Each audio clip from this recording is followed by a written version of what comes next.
chart that's included in your math kit is a great tool for students to identify different numbers. Choose a number and ask your child to point to that number on the chart.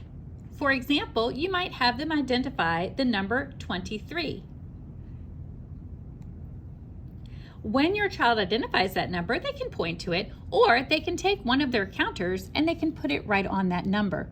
They could also use their dry erase marker and circle it too. Once they identify that number, you might ask your child some questions. What is 10 more than this number chosen?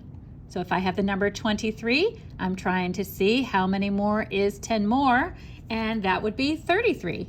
They can use another counter to represent that. You might have them remove that and ask them what is 10 less than their chosen number. In this example, 10 less would be 13. You might even go for a bigger number and say, if you have this number 23, what is 30 more? And see if they can find those patterns on the hundreds chart to help them identify what that number would be if they added 30 more. It's fun to explore multiplication on your hundreds chart too. You could ask your child to identify multiples of a number. For example, can you find multiples of 5? Let your child take their dry erase marker and circle 5. What other multiples of 5 would be on your chart? I see 10. I see 15. I see 20. And your child can continue all the way through the entire chart to 120.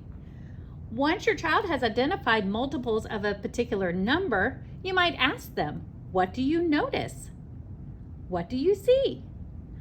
All of the multiples of this number 5 have either a 5 in the ones column or a 0 in the ones column.